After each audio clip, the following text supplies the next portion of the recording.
Assalamualaikum warahmatullahi wabarakatuh. Berjumpa kembali di channel saya Ever. Baik teman-teman semua, pada video kali ini saya akan membahas 5 langkah dalam melakukan proses budidaya tanaman tebu, yaitu kunci menanam tebu modern. Kita akan mulai dari yang pertama, yaitu kita harus paham mengenai proses ataupun alur dari budidaya tanaman tebu itu sendiri. Nah, di dalam video ini saya akan coba menjelaskan tahapan dalam melakukan proses budidaya tanaman tebu, yaitu ada 5 tahapan. Yang pertama, land clearing. Tahapan yang kedua yaitu land preparation. Tahapan yang ketiga, planting. Tahapan yang keempat yaitu maintenance. Dan tahapan yang kelima yaitu harvesting. Kita akan coba bahas satu persatu mulai dari tahapan pertama sampai dengan tahapan yang kelima. Yang pertama yaitu land clearing atau yang lebih dikenal dengan pembukaan lahan. Adalah salah satu langkah untuk bercocok tanam pada suatu areal atau lahan yang sebelumnya banyak ditumbuhi oleh pepohonan gulma dan keanekaragaman hayati di dalamnya. Pembukaan lahan dilakukan untuk keperluan seperti lahan perkebunan, pertanian, transmigrasi, dan keperluan lainnya.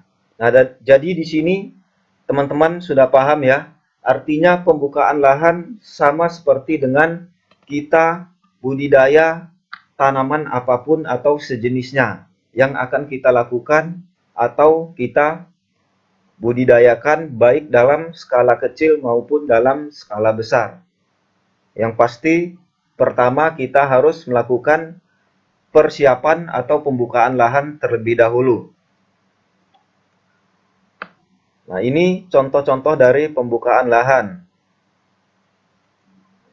Lalu yang kedua yaitu land preparation atau persiapan lahan, yaitu pekerjaan persiapan lahan merupakan bagian dari kegiatan reklamasi yang bertujuan untuk membentuk dan menata kembali kondisi dan kontur lahan agar memenuhi persyaratan untuk tumbuh kembang tanaman yang akan kita tanam. Nah, itu tadi. Jadi, setelah kita melakukan pembukaan lahan, lalu langkah yang kedua yaitu kita melakukan persiapan lahan. Kalau yang pertama kita menebang hutan atau membuka alang-alang atau semak belukar dan sejenisnya. Lalu yang kedua yaitu kita membersihkan pepohonan atau semak belukar yang sudah kita basmi atau kita bersihkan dari areal yang akan kita tanam. Sehingga semak belukar atau pepohonan tersebut bisa kita singkirkan dan kita akan lebih mudah dalam melakukan proses penanaman. Masih di persiapan lahan ya teman-teman. Jadi di dalam persiapan lahan ada tahapan-tahapannya juga ya teman-teman, yaitu lebih kita kenal dengan pengolahan lahan. Nah, pengolahan lahan ini bermacam-macam. Di sini saya coba menyebutkan persiapan lahan tersebut. Jadi di dalam persiapan lahan ada yang namanya pengolahan lahan ya teman-teman. Di dalam pengolahan lahan sendiri yaitu dengan maksud ataupun tujuan yang pertama yaitu menciptakan kondisi fisik, kimia, dan biologis tanah menjadi lebih baik. Lalu yang kedua yaitu membunuh gulma dan tanaman yang tidak diinginkan. Artinya kita fokus kepada tanaman yang ingin kita budidayakan. Lalu yang ketiga menempatkan sisa-sisa tanaman atau sersah pada tempat yang sesuai agar dekomposisi berjalan dengan baik. Lalu yang keempat, menurunkan laju erosi. Yang kelima, meratakan tanah untuk memudahkan pekerjaan di lapangan. Dan yang keenam, menyatukan pupuk dengan tanah. Dan yang ketujuh, mempersiapkan tanah untuk mempermudah pengaturan irigasi. Itu tujuan awal dari pengolahan lahan ya teman-teman. Kita mulai dari pengolahan pertama atau primer. Nah, pengolahan ini biasanya dilakukan dengan menggunakan mesin bajak, sehingga sering disebut dengan pembajakan. Tujuan dari pengolahan primer yaitu untuk membalik atau membongkar tanah menjadi gumpalan-gumpalan tanah. Kegiatan pembajakan dilakukan sedalam 30 sampai dengan 50 cm.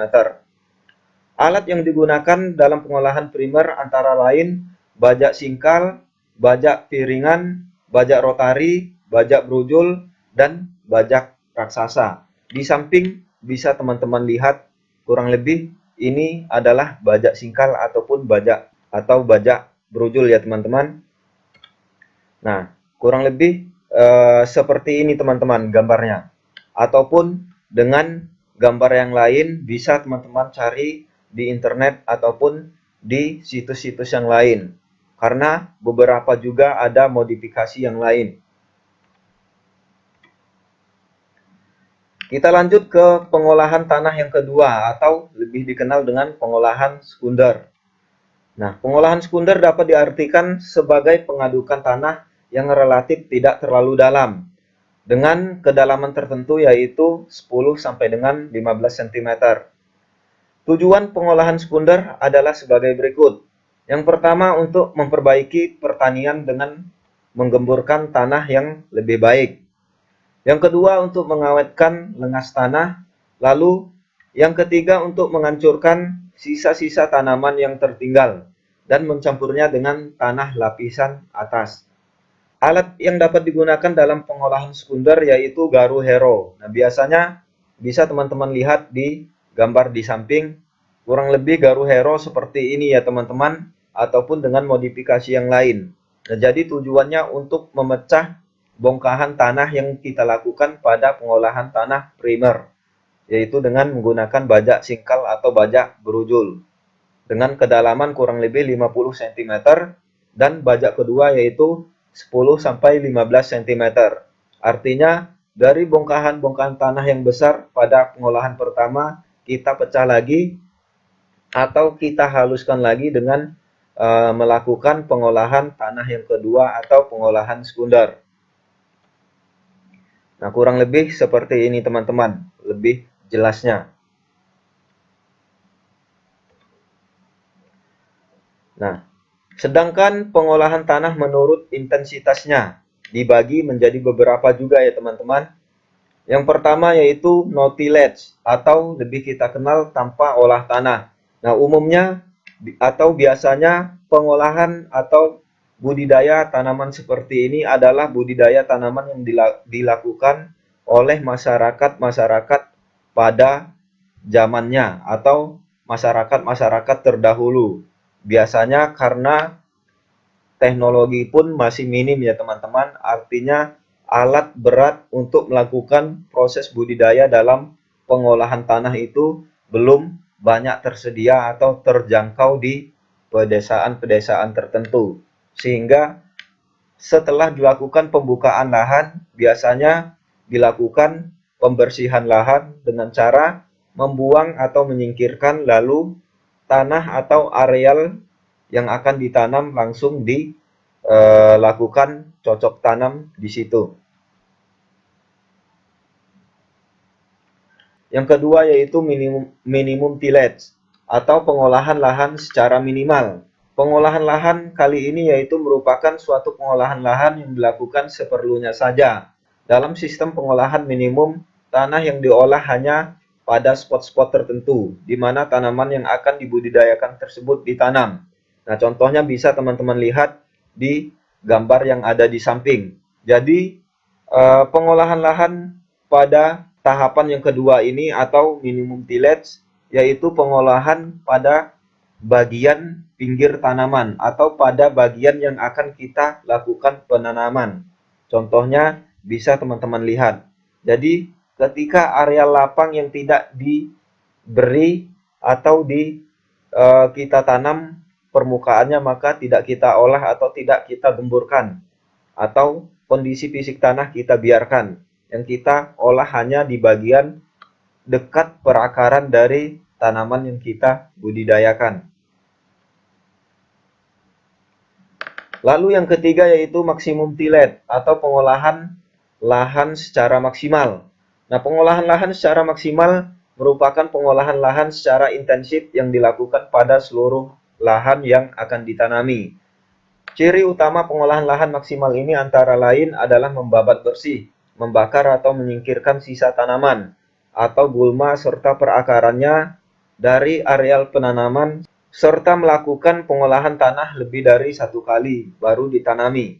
Pengolahan lahan maksimum mengakibatkan permukaan tanah menjadi bersih, rata, dan bongkahan tanah menjadi halus. Hal tersebut dapat mengakibatkan rusaknya struktur tanah karena tanah mengalami kejenuhan, serta biologi tanah yang tidak berkembang dan meningkatkan biaya produksi. Nah, kurang lebih ini yang dilakukan oleh perusahaan-perusahaan besar ya teman-teman. Namun pada intinya perusahaan-perusahaan tersebut sudah pasti memikirkan dampak dari pengolahan tanah yang mereka lakukan. Makanya setiap perusahaan besar tetap melakukan proses atau rata-rata tetap melakukan pengolahan lahan yang maksimum ya teman-teman. Artinya bagian permukaan tanah baik itu akan ditanami atau tidak tetap dilakukan pengolahan lahan secara optimal. Namun biaya produksinya atau biaya dalam melakukan pengolahan lahan juga cukup tinggi. Kita masuk ke tahapan yang ketiga ya teman-teman. Jadi yang ketiga adalah proses penanaman atau planting. Penanaman adalah kegiatan memindahkan bibit dari tempat penyemaian ke lahan pertanaman untuk didapatkan hasil produk dari tanaman yang dibudidayakan. Budidaya tanaman adalah berbagai macam kegiatan pengembangan dan pemanfaatan sumber daya alam nabati yang dilakukan oleh manusia dengan menggunakan modal, teknologi, ataupun dengan sumber daya lainnya untuk menghasilkan suatu produk berupa barang yang bisa memenuhi kebutuhan manusia. Jadi tujuan utama kita dalam melakukan budidaya tanaman adalah untuk mendapatkan hasil atau menghasilkan sebuah produk ya teman-teman. Jadi ini tahapan ketiga yaitu proses penanaman. Jadi hal penting sebelum kita melakukan proses perawatan dan sebagainya. Ataupun ketika sebelum produk kita atau dari budidaya kita hasilkan sebuah profit ataupun hasil dari proses budidaya yang kita lakukan.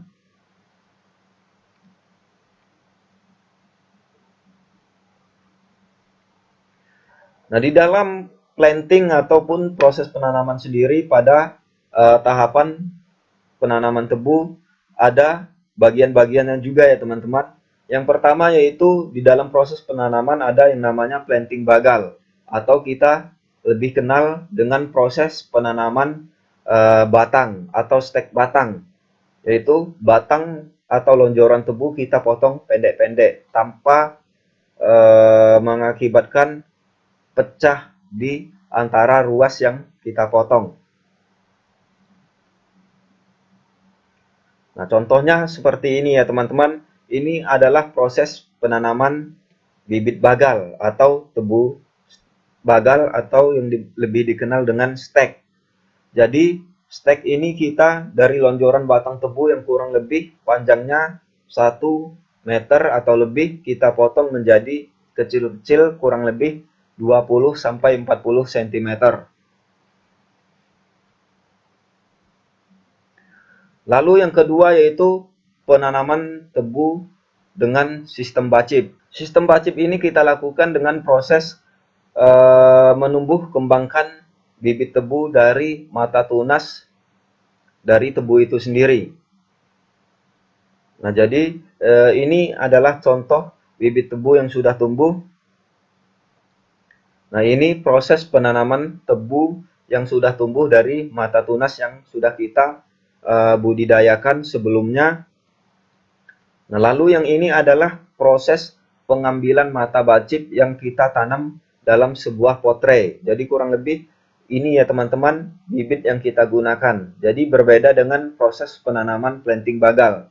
Kalau planting bagal kita hanya memotong, setelah itu kita tanam. Namun kalau proses penanaman bacip kita mengambil mata dari tebu itu sendiri lalu kita produksi untuk menjadi tunas-tunas baru dari setiap mata yang kita hasilkan. Kita masuk ke tahapan yang keempat, yaitu maintenance. Maintenance adalah proses pemeliharaan atau suatu tindakan atau kegiatan baik teknis maupun administratif yang dilakukan dengan tujuan menjaga atau memperbaiki suatu peralatan atau sistem agar selalu dalam keadaan baik dan dapat digunakan untuk menjalankan fungsinya dengan baik. Jadi proses perawatan ini adalah memelihara ya teman-teman, memelihara dari budidaya tanaman pokok yang ingin kita hasilkan, baik itu budidaya tebu maupun budidaya tanaman industri yang lainnya.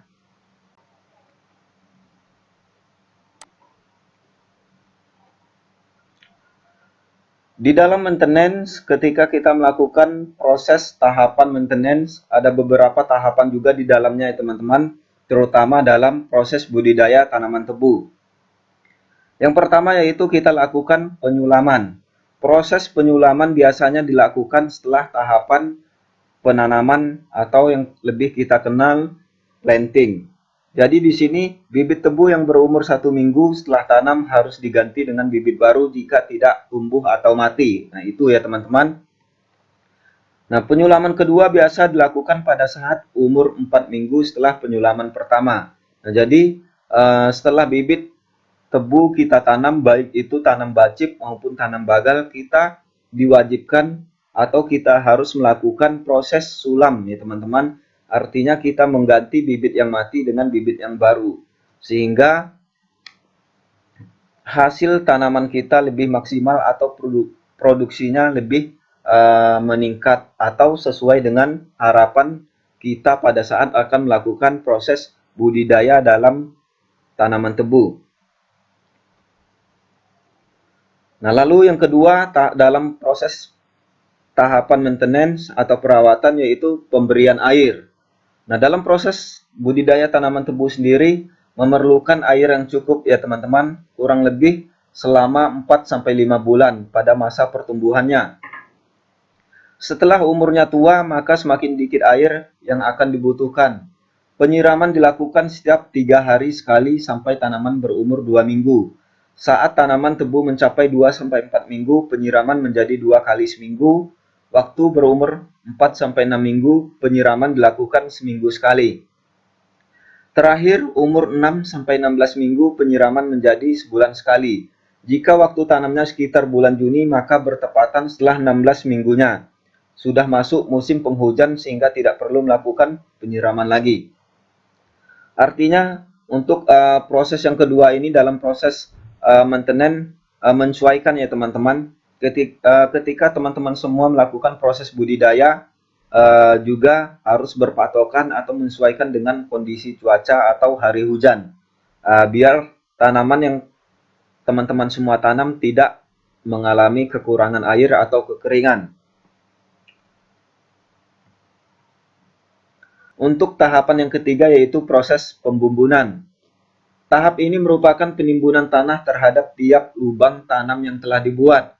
Pembumbunan dilakukan 4 kali, yaitu pada saat umur 1 bulan, selanjutnya yang kedua, tanaman tebu berumur 2-2,5 bulan, dan yang ketiga umur 3-3,5 bulan. Pembumbunan terakhir yaitu pada saat tanaman umur 4-5 bulan. Hal ini perlu dilakukan karena tanaman tebu yang semakin tinggi dan untuk menjaga bagian batang sampai akar tetap kuat dan menopang tanaman.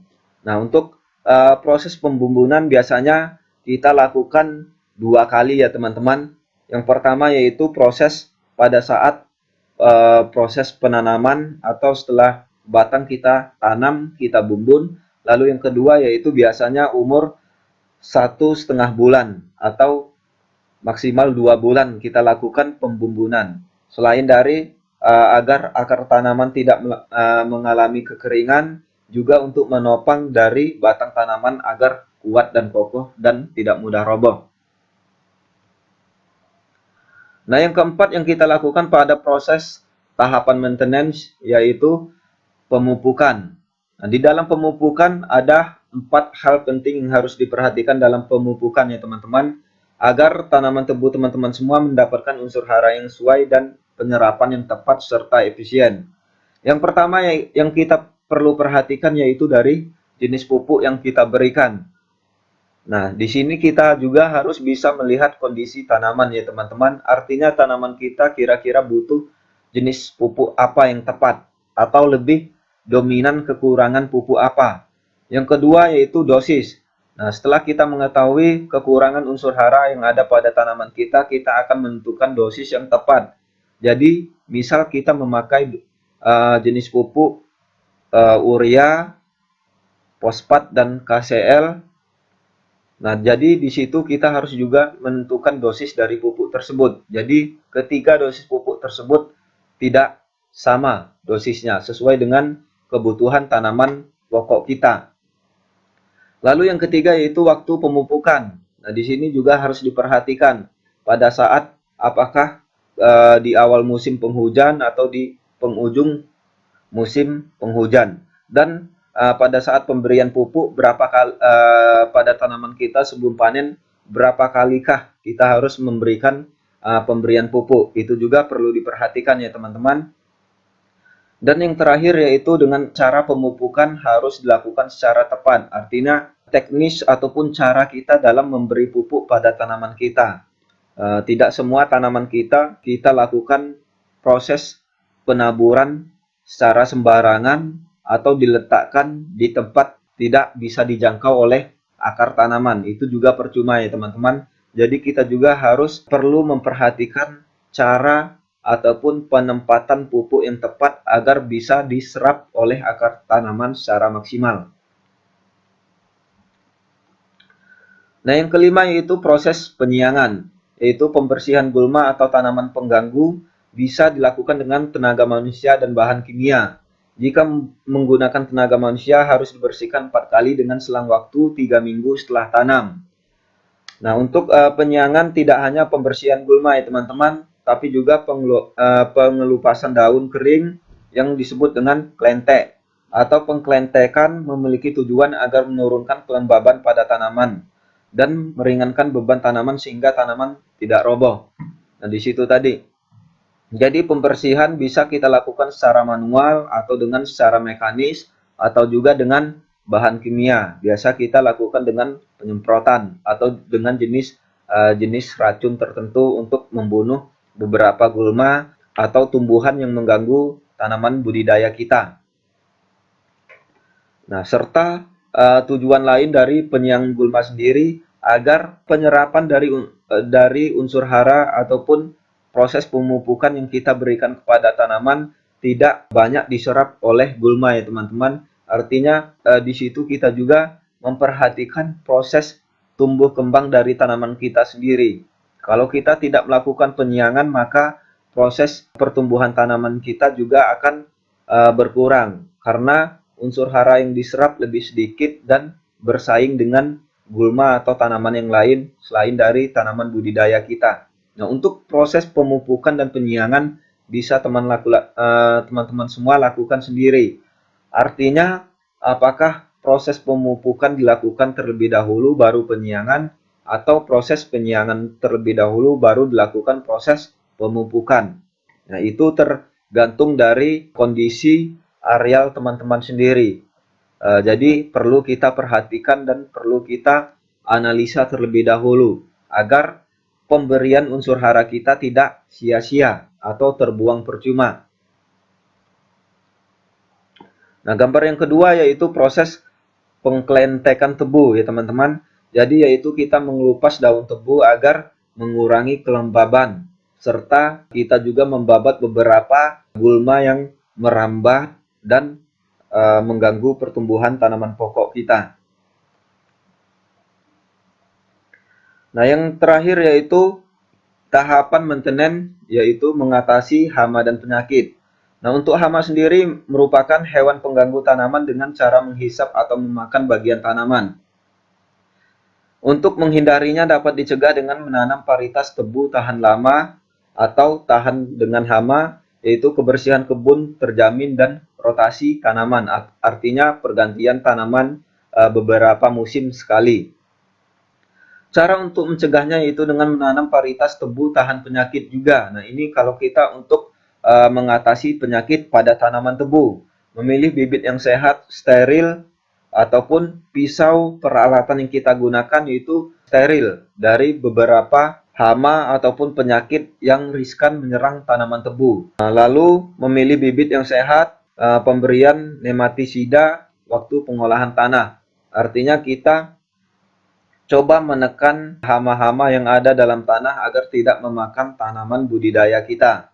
Nah, bila tanaman terlanjur terkena penyakit, sebaiknya potong bagian dan seluruh tanaman kemudian dibakar agar tidak menulari tanaman tebu yang lainnya. Nah, jadi kalau tanaman tebu kita sudah terkena penyakit itu bahaya ya teman-teman. Artinya bagian tanaman tebu yang sudah terkena penyakit kalau memang masih kita atau masih bisa kita singkirkan atau kita potong atau kita buang sebagian, kita lakukan. Tapi ternyata tidak bisa, maka kita harus lakukan pergantian atau penanaman ulang.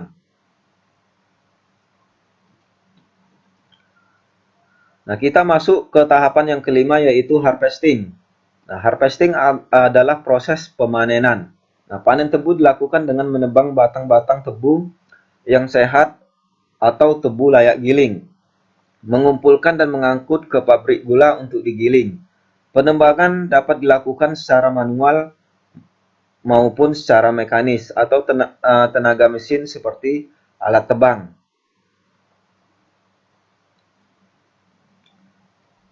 Nah, jadi ini adalah contoh ilustrasi proses pemanenan tebu ya teman-teman. Nah, ini kurang lebih tebu yang sudah kita panen. Nah, prosesnya sendiri banyak sekali ya teman-teman. Nah, bisa teman-teman lihat contoh lonjoran-lonjoran tebu yang sudah terpanen. Nah, setelah dipanen, dikumpulkan, diikat, lalu dimasukkan ke truk dan kita lakukan pengiriman ke pabrik. Kurang lebih seperti itu ya teman-teman yang dapat saya sampaikan. Jika ada komen silakan isi di kolom komentar. Dan jangan lupa bagi teman-teman yang baru bergabung silakan subscribe dan dukung channel ini.